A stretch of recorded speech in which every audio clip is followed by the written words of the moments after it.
Bonjour et bienvenue dans ce nouveau vlog. Aujourd'hui je suis à Lumbini au Népal et je me rends dans le Chitwan. Le Chitwan c'est un parc naturel tropical népalais et là en fait je dois prendre le bus à 6 h du matin. On m'a dit de venir une demi-heure à l'avance mais a priori c'était pas forcément très utile. Du coup je me retrouve toute seule dans la nuit.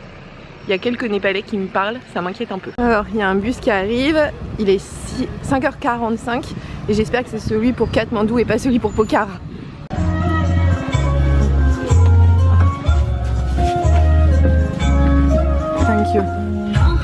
Non, je suis dans le bus, il est arrivé vers 5 h 50. C'est clairement le plus beau bus dans lequel je suis allée. Je suis pour l'instant la seule passagère. Je leur ai bien dit que j'allais dans le Chitwan, c'est-à-dire ni à Katmandou ni à Pokhara. Ils m'ont dit ok c'est ce bus, donc je croise les doigts pour que ce soit vrai. Mon bus ne part pas à 6 h mais à 6 h 30. Là il est donc 6 h 28. J'espère qu'il va partir à l'heure mais j'ai un énorme doute.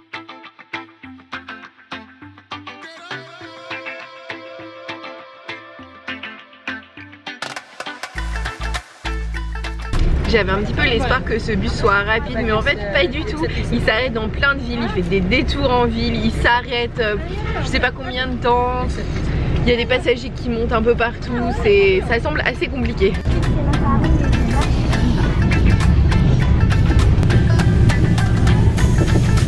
Alors on a fait une pause, il reste encore 2 heures de trajet et un peu moins de 50 km. C'est la première fois que je vois ça, on fait une pause au milieu de nulle part et les gens vont faire pipi dans la forêt.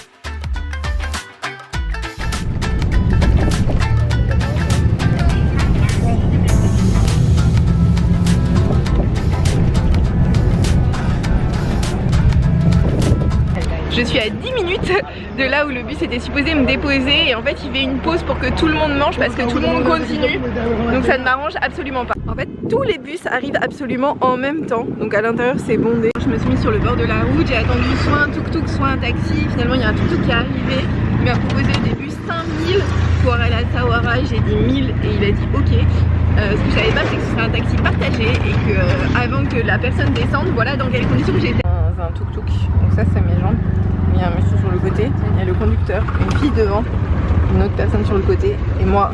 Maintenant ça va un peu mieux parce qu'on est que deux et donc il y a un peu d'espace là entre nous, ce qui est plutôt pas mal.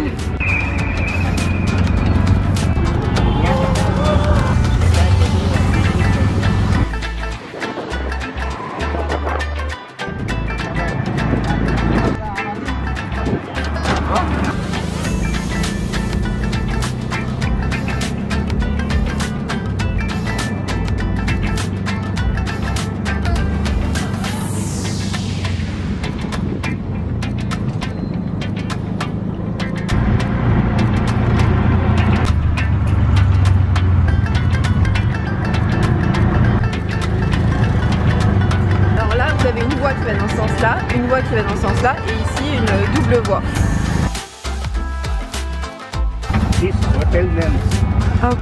Je suis bien arrivée dans ma chambre après je pense 45 minutes de tuk-tuk, ça va coûter 1000 roupies.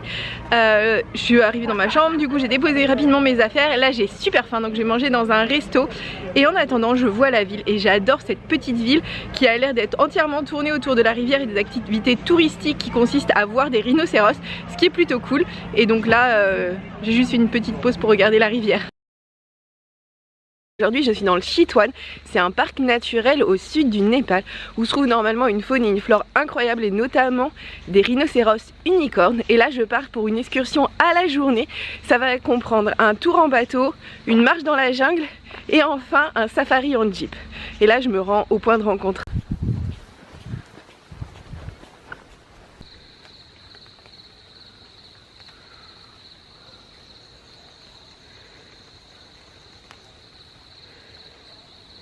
On est en train de suivre le rhinocéros. Je peux pas parler.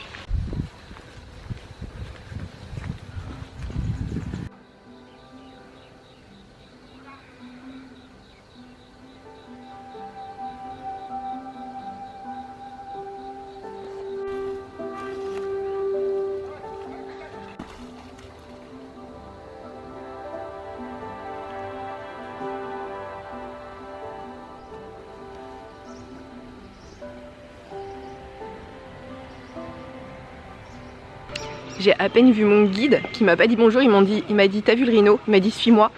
et du coup bah, j'ai vu un rhinocéros, donc je vous montre les images. Alors il faut 2 guides pour entrer dans le parc et un permis. Le permis coûte 2000 et j'ai payé 1500 pour avoir ces 2 guides pendant 4 heures uniquement pour moi. Là on est arrivé à l'embarcadère parce que pour aller dans le parc, l'idéal c'est de prendre un canoë. Donc je vais prendre un canoë qui va me faire aller au fond du parc et ensuite je vais revenir à pied. Et voilà, ça c'est ma matinée. Alors a priori j'ai un vrai guide qui a l'air vraiment super expérimenté et plus une autre personne qui est là parce que le gouvernement impose 2 guides pour une personne. Et ils ont chacun leur bâton. Canoë avec la brume du matin, c'est juste super joli. En fait, ils dirigent leur canoë avec des grands bâtons qui plantent dans le sol.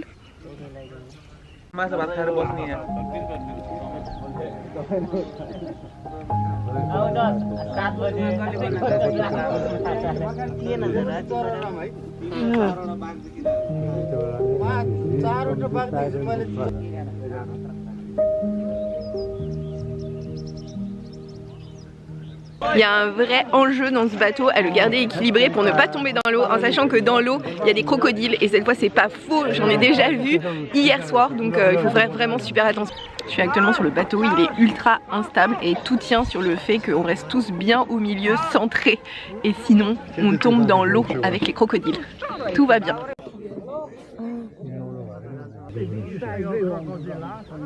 Cet oiseau s'appelle une petite aigrette a priori. Il y a des tonnes d'oiseaux parce qu'en fait ils viennent de partout grâce aux migrations, ils viennent de Sibérie, d'Himalaya et c'est super cool. Ah, il y a du caca d'éléphant ici aussi, regardez.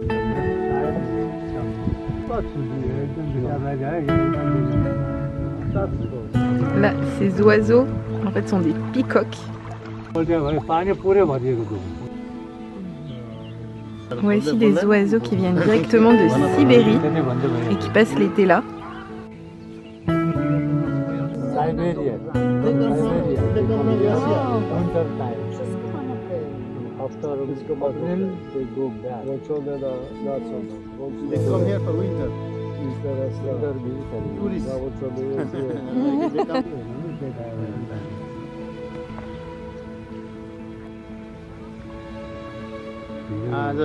Trop bien, j'ai pu voir un martin pêcheur, des aigrettes, un cormoran qui étendait ses ailes parce qu'il était allé dans l'eau et qui voulait sécher. Franchement, c'est trop cool, trop d'oiseaux.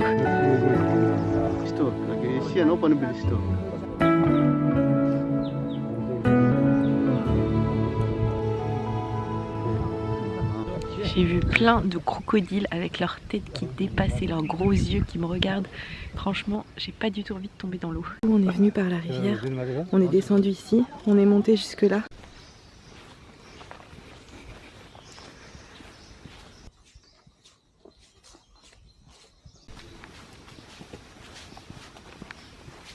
Alors là, vous pouvez voir des excréments de rhinocéros, ça veut dire qu'ils sont passés par là. Le guide commence par faire un petit point sur comment survivre dans la jungle, c'est-à-dire il faut courir en zigzag, monter aux arbres et surtout laisser des vêtements les uns après les autres pour que l'animal soit occupé par ce que vous lui laissez derrière vous et qu'il vous oublie un petit peu pour vous laisser le temps de s'échapper. On marche un petit peu dans les bois et dans la jungle, puis ensuite assez vite on se retrouve sur la route où roulent les jeeps. Les herbes en fait peuvent mesurer jusqu'à 22 feet de haut et le truc c'est que du coup les animaux sont cachés à l'intérieur, on peut pas les voir. La meilleure saison pour venir ici, en fait c'est entre février et mars quand l'herbe est hyper basse. Malheureusement c'est aussi la saison où on ne peut pas aller dans les Annapurna, donc en fait il faut que vous fassiez votre choix. Les racines de ces arbres sont super jolies. Les racines des arbres ressemblent à de la peau de dinosaure. Là, il y a un passage avec plein de fourmis. Elles traversent la... Alors voici une poule. Alors là, c'est le sol. Là, vous voyez, c'est un arbre. Et là, à ce niveau, il y a un lézard. Alors là, il y a un squelette de rhinocéros. Il est mort ici, pas chassé par les hommes, hein. Il est mort naturellement. Et en fait, le gouvernement a pris certaines parties et en a laissé d'autres, dont la tête que vous voyez ici.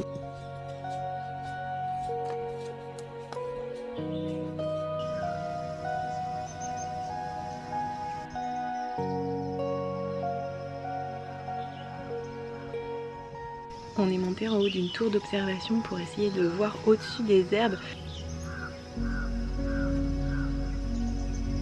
Excrément d'un ours brun.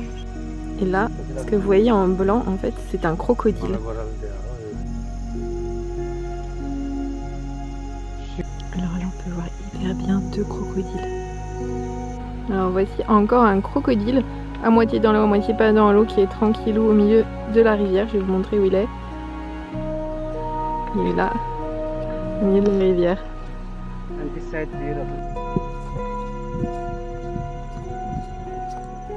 Et ici, on peut voir quelques biches assises tranquillou au bord du fleuve. Il y en a plusieurs, je ne sais pas si vous les voyez.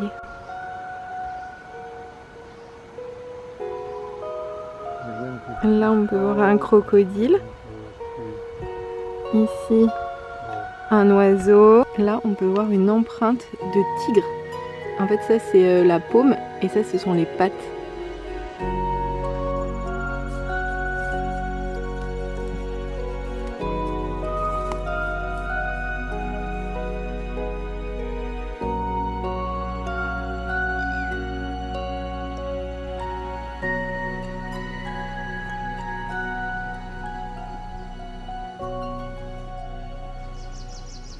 La petite marche a commencé vers 8h15 et se termine vers 10h15, donc c'est plutôt 2 heures de marche qu'une demi-journée.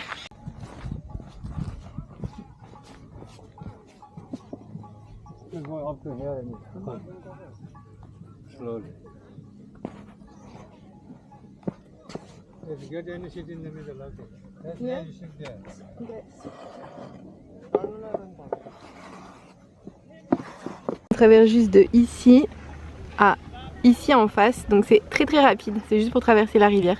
Je suis assise au resto et là je vois les éléphants passer, c'est horrible. Alors ça c'est vraiment horrible. Ici encore des éléphants qui servent à transporter les touristes, c'est l'horreur. Regardez, il a ce truc là, ce bâton enfoncé dans l'éléphant. L'éléphant a des chaînes là autour du cou. Les dresseurs d'éléphants ont tous un bâton pour les frapper. Ils ont un collier en chaîne. On pensait vraiment que c'était interdit. Lui, il a une blessure au niveau de la fesse. Et ils ont des blessures au niveau de là où ils ont les chaînes sur les jambes. Midi, j'ai mangé du riz frit aux végétaux, enfin aux légumes plutôt en français. Et là, du coup, je repars pour un tour en Jeep. J'ai payé 1900 dans mon package de la journée. Il y a 1900 qui sont attribués à cette Jeep. Donc du coup, il faut que le guide trouve 9 personnes avec qui je devrais partager la Jeep pour pouvoir couvrir les frais. Et donc peut-être que ça va prendre à peu près une demi-heure, il m'a dit, pour réussir à récolter suffisamment de personnes. Donc là, je me rends à l'embarcadère tranquillou et je vais attendre là que des gens arrivent. Alors ça y est, il y a 9 personnes qui sont dans le bateau. Du coup, je vais monter avec eux dans la Jeep. Et là, l'idée, c'est que la Jeep est de l'autre côté de la rivière, donc on reprend le bateau pour aller de l'autre côté de la rivière. La rivière qui est super étroite. Et moi, je vais là, probablement dans cette petite Jeep. Oh.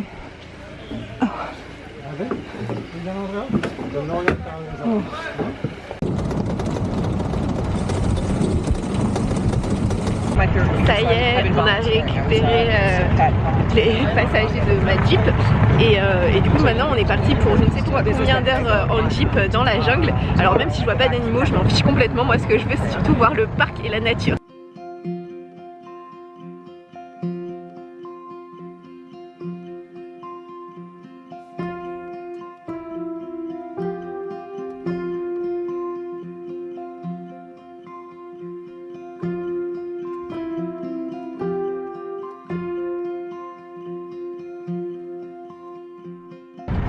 J'ai vu un pan, alors ça a été hyper rapide parce que la Jeep roule assez vite, enfin pas trop vite mais en tout cas beaucoup trop vite pour que j'ai le temps de le photographier. En tout cas un vrai pan sauvage.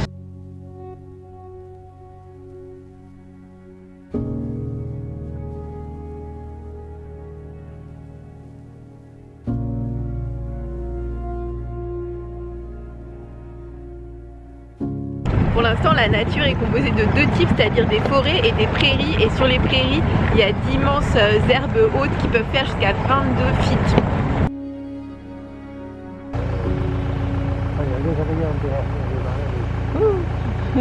Alors on vient juste de faire un petit stop parce qu'on a vu une colonie de singes et là ils étaient vraiment dans les arbres super hauts.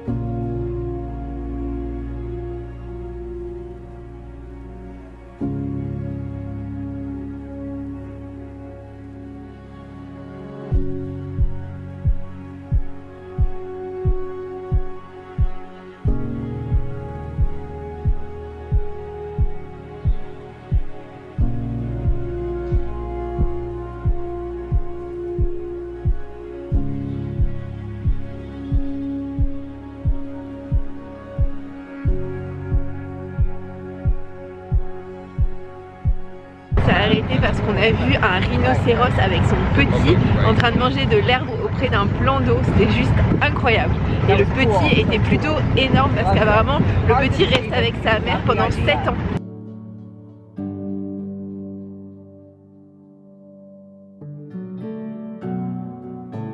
Alors, je viens de payer 100 roupies pour aller dans la ferme des crocodiles. Le guide m'a donné quelques consignes, c'est-à-dire que tout au bout il y a les bébés et que les mâles ont un bec, enfin une bouche plus longue avec un marble au bout de la bouche. Je ne sais pas exactement ce qu'est un marble mais je vais essayer de trouver. Voici des crocodiles qui ont 2 ans. Il y en a un qui sort de l'eau. Voilà. Voici un crocodile en train de marcher. Il a pas l'air rapide en fait. Hein. Voici un crocodile qui ouvre la bouche. Wow. Ça, je pense que là on est sur un crocodile adulte. Parce qu'il est super grand. Bon bah concrètement c'est comme un zoo où il n'y a que des crocodiles. Je sais pas à quel point ils souffrent de leur situation mais ce qui est sûr c'est qu'ils seraient beaucoup mieux en liberté. Franchement ils ont l'air d'avoir tellement de mal à se déplacer. J'ai du mal à croire que soit une espèce redoutable. Ça ressemble à ça. Là vous avez des bacs avec de l'eau, un peu de sable et surtout des grands grillages. Voici la ferme vue de haut. Donc en fait vous avez des bassins, autour un tout petit peu de sable et des crocodiles avec évidemment des grandes barrières. Donc en fait c'est une prison pour crocodiles. Ça je pense que c'est un mâle parce qu'il a un petit truc au bout de la queue. Non, parce qu'il a un petit truc au bout de la bouche. C'est vrai qu'ils ont une peau juste incroyablement belle. Je me sens pas très bien dans cette ferme de crocodiles parce qu'en fait c'est juste de l'élevage de crocodiles en captivité et je vais demander au guide ce qu'ils font des crocodiles une fois qu'ils sont plus âgés, est-ce qu'ils les relâchent dans la nature, est-ce qu'ils en font des sacs à main, je ne sais pas. Apparemment les crocodiles viennent directement des dinosaures. L'espèce de crocodile que je viens de voir est vraiment endémique de cette partie du monde en sachant que moi je suis à peu près ici au Népal.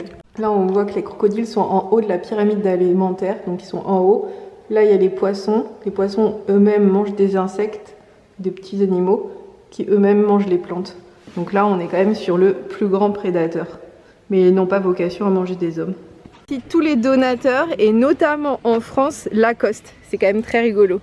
Le kiff de cette ferme est super génial, c'est qu'ils font grandir des petits crocodiles parce qu'ils sont en voie d'extinction et quand ils mesurent 1,50 m de long, ils les relâchent dans la rivière, ce qui fait que il y aura de plus en plus de crocodiles à l'avenir et c'est hyper important parce que dans la mesure où ils sont au sommet de la pyramide de la chaîne alimentaire, s'il n'y a pas de crocodiles, en fait les autres espèces peuvent trop se propager et ça dérègle l'équilibre général de l'écosystème.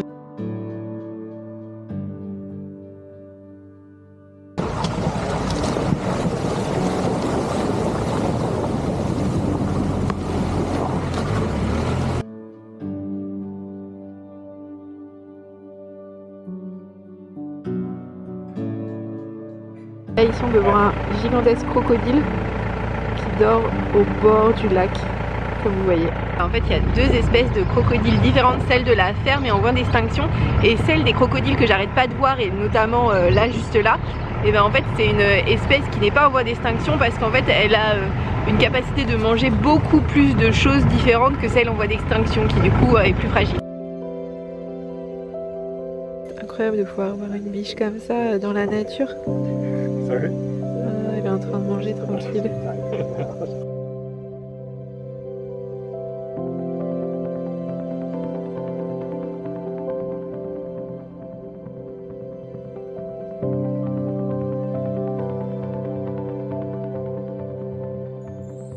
Alors là, le singe est là. Ah, il est tout en haut là. Regardez, il est en haut. C'est le sol. Oh, il est en train de manger des feuilles. Il est ultra beau avec sa tête noire.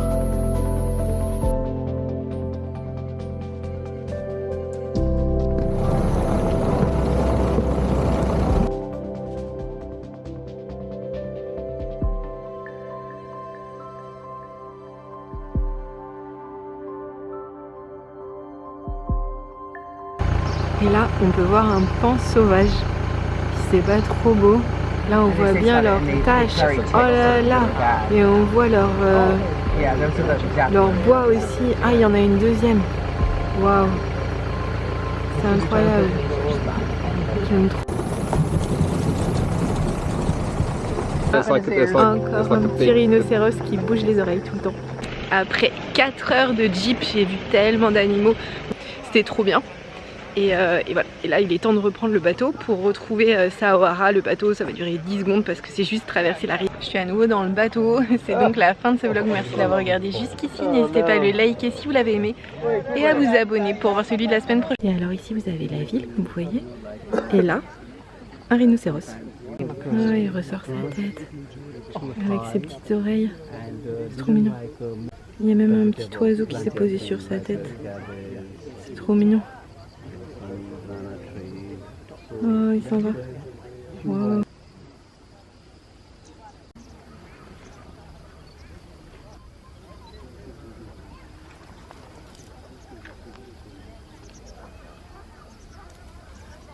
Aujourd'hui, je n'ai pas vu un, mais des rhinocéros. Et là, il y en a même un juste en sortant du bateau. Et je pensais que ma journée était finie, je vous avais même dit au revoir à ce vlog et en fait j'ai dû allumer ma caméra parce que c'était trop bien, il était trop près. Donc voilà, cette fois je pense que c'est vraiment la fin de ce vlog, merci de l'avoir regardé jusqu'ici. N'hésitez pas à le liker si vous l'avez aimé et à vous abonner pour voir celui de la semaine prochaine.